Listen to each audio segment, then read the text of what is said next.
welcome back to International Women's Day broadcast marathon with you know who I am. I'm Tigo. We got 29 women coming today. We're going to be on all day, and who we're wrapping up with, you do not want to miss. Am I going to tell you who's coming? I might give you hints, but right now, what's about to happen is a woman that is on fire.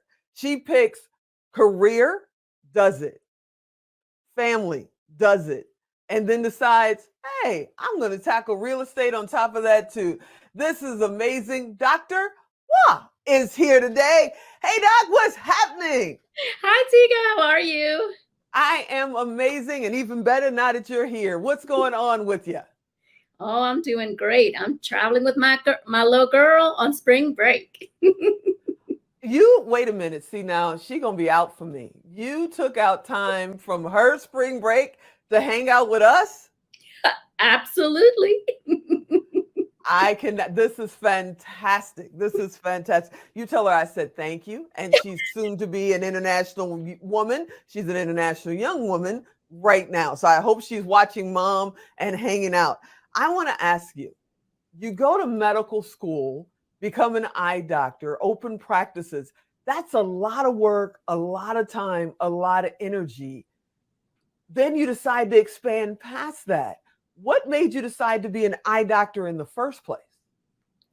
When I was younger, I always used to go with my mom to her eye doctor appointments. I grew up working by the age of 10.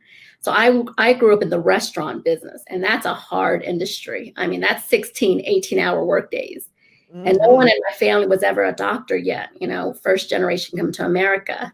And so that was my dream. I was like, I want to become an eye doctor. I want to serve patients and go into, so in college, I worked at a little optical and helped the doctor there. And he recommended that I should consider, being an eye doctor as a career. And I said, absolutely. That's what I want to do. And so I committed to it, long days, long nights of studying. And I said, that's what I'd love to do, That's amazing. So you open your own practice because a lot of people that are in the medical field, eye doctor, ear, nose, and throat, whatever specialty they decide to do, they're in that field. You work for years to get there.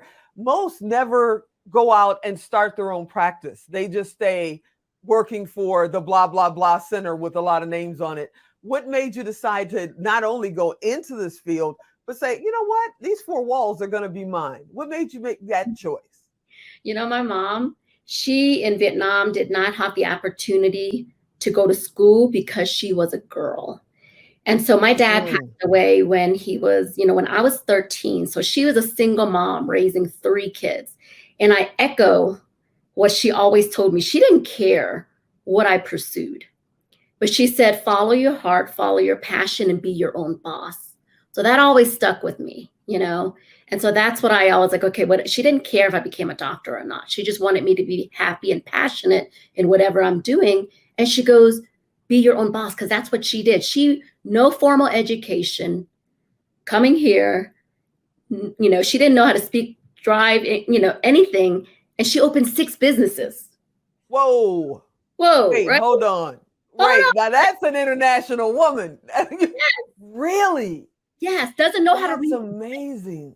Single mom of 3 and opened up 6 businesses. So I was like, if I have all these opportunities here in the US, I want to take full advantage of all the resources. Absolutely. So, that brings up something else, because so many people stop themselves because of fear and because they go, I can't. It's not for me.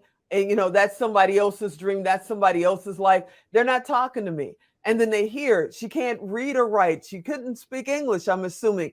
And she opens 6 businesses, and her daughter ends up being not only a very successful doctor, but we got to get into your quote unquote side gig. What would you tell somebody that says, oh, it's not for me? I want to do bigger things, but I just can't. And that's the biggest part. It's the belief in yourself, the mindset, the faith, the grit. That's all it takes. And, and so I always had it in my mind when I saw other people do things.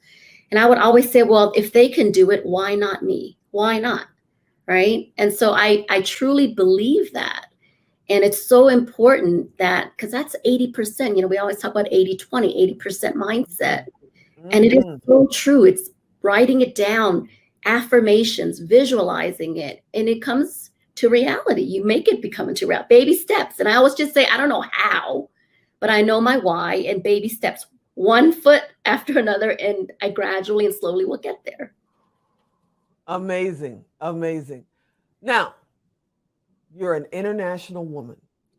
You have this successful practice.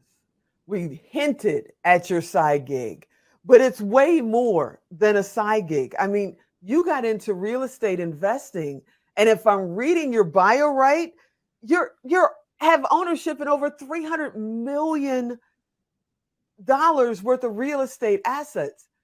Really? So this is not my side gig. What started off originally as just having diversified passive income Mm-hmm. transitioned to a full time. This is really, my real estate space is actually more of my time than what I actually practice. I used to work 60, 70 hours a week in my own practice, and I have two practices. And now I see patients twice a month by choice. And then most of my time is through real estate, investing. And so I help now other families passively invest into these real estate. And it allows me the time with my daughter and the flexibility. And it's like financial and time freedom combined to really be able to do the things I'm passionate about doing. And that's why what initially started off as kind of a side thing became my full-time career now. And I love still seeing my patients, and I love the real estate space. You know me, I got to be silly. So you turn the doctor, your practice into a side gig, and I got to be silly. No, I'm just playing. I'm just playing. So if somebody is out there, because we've heard of multi-door, we've heard of investing groups, we've heard of all of that. If somebody is out there and they're just dying to get into real estate investment, especially maybe a mom, maybe another female doctor that's listening, where would you tell them to start? Education is so important. And I always tell people you have to invest in yourself. You have to invest in the education. There's a lot of noise out there, and you can get really lost in the convolution of what's out there. So I always say the biggest thing and best thing before you get into the world of real estate and investing is really spending the time and having the due diligence to follow someone who's successfully doing it with an experience and a good reputation. And I have plenty of mentors and coaches. And most of my life, whatever category, whatever I'm doing, I always have mentors and coaches that I invest with, because they will collapse that learning curve and minimize the mistakes. My goddaughter is out there. She's sending a shout to me right now, and she's in Chicago. I watch her on social media. She's a mom. She's working every day. She's going to school. I know she has amazing big dreams. Would you say that if you're a young mom, you need to wait until the kids get older, or just start building your dream one little brick at a time? Build it young. The younger, the better. And one brick at a time. And you have to really, regardless of what financial situation is, mom or not, but sitting down and actually strategically planning out the numbers, analyzing, we say the personal financial statement, write out your income, your expenses, budgeting. What you measure, you can improve.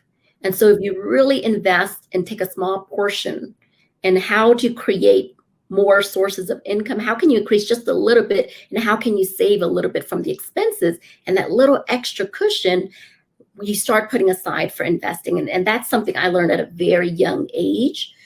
So people go through lifestyle inflation. The more people make, the more people spend.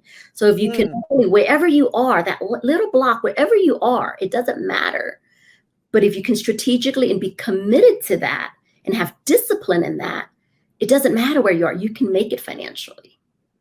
Okay, you got to say that again. The more people make, the more people what? Spend.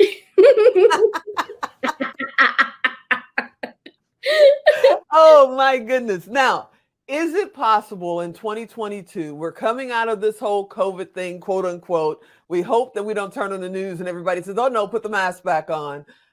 Is it possible in 2022, after a pandemic is starting to fade out, to build a very successful business? Or is that opportunity kind of gone away with a lot of other things that happened during this? There's so many different opportunities out there. I heard Sharon Lecter, and she was talking about, passion plus talent times association times action plus faith. So everybody has something that they're really good at and what they're really passionate that they can monetize and make a living. So I don't believe that, what's happening in the economy, that, you don't have anything to do. I don't believe that, and I think the more that you are in tune to the little time that you have, I call it thinking time, to really high level evaluate where you are. And you always pivot and adapt. But I always believe that you have a talent. Every single woman and every single person out there has a talent and a passion that they can bring out and that they can monetize on. I truly believe that. Well, Doctor, before I let you go, one, I've got to tell you, it's been amazing to know you. We met at an event. We met at Secret Knock. We met at Prosperity Camp. And they're going to hear that a lot today. Yeah, y'all going to hear that a lot today because they're amazing people at Secret Knock and Prosperity Camp. And if you haven't been there, you might want to try to get there.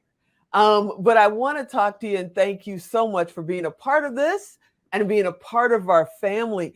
What does International Women's Day mean to you personally?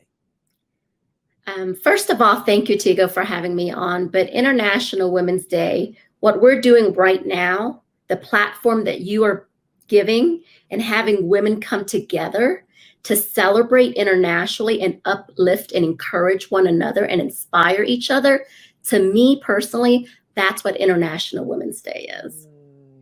That's amazing. I thank you so much, Doctor, for hanging out. I'm hoping I'll see you in a couple of weeks because Secret Knock's coming around again. And I hope you'll come back and be a guest on the show at a future date. We can go even deeper and deeper on, your two-side gigs that happens to be changing the world while you do it. And tell your daughter I said thank you for sharing your mom with us for just a few minutes today. Thank you. Bye. I'll talk to you soon. Bye-bye.